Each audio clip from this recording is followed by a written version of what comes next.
GPID એક્ટના ગુનામાં નાસ્તા ફરતા બે આરોપી અમદાવાદથી ભુજ શહેર એ ડિવિઝન પોલીસે ઝડપી પાડ્યા.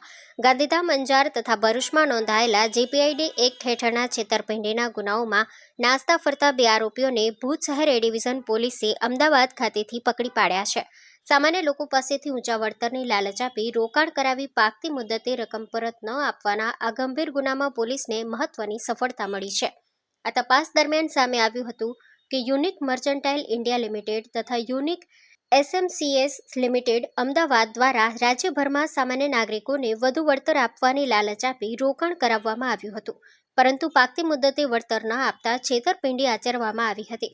આ ગુનામાં નાસ્તા ફરતા આરોપી રાજકુમાર કૈલેશ રાય અને રાહુલ રાજકુમાર રાય બંને રહેવાસી પાર્ક એવન્યુ ગુલાબ ટાવર પાસે થલતેજ અમદાવાદને પોલીસ ટેકનિકલ સહાય અને સર્વેલન્સના આધારે અમદાવાદથી ઝડપી લેવામાં આવ્યા હતા.